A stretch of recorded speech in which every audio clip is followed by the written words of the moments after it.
ইরানে অনুষ্ঠিত হতে যাচ্ছে বিশ্বের সর্ববৃহৎ আন্তর্জাতিক কোরআন প্রতিযোগিতার 40তম আসর। এতে বিচারক হিসেবে অংশ নেবেন বাংলাদেশের নন্দিত কারি শায়খ আহমদ বিন ইউসুফ আজহারি। বিশ্বখ্যাত কারি শায়খ আহমদ বিন ইউসুফ আজহারি আন্তর্জাতিক কোরআন তিলাওয়াত সংস্থা ইকরা এর প্রেসিডেন্ট ও মাহাদুল কিরাত বাংলাদেশের পরিচালক হিসেবে দায়িত্ব পালন করছেন। স্বাধীনতার পর প্রথম ব্যক্তি হিসেবে ইরানে অনুষ্ঠিতব্য এই প্রতিযোগিতায় বিচারক হিসেবে অংশ নেবেন তিনি।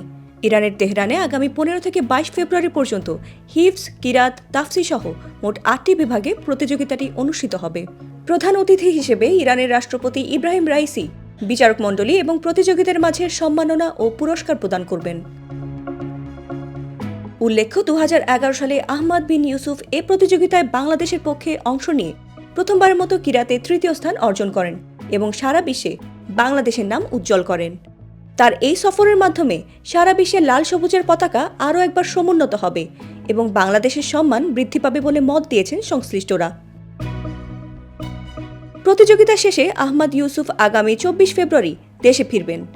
তিনি বাংলাদেশে বিশুদ্ধ তেলাওয়াত ও কিরাতের রূপকার কারি মোহাম্মদ ইউসুফ রহিমাহুল্লাহর বড় ছেলে।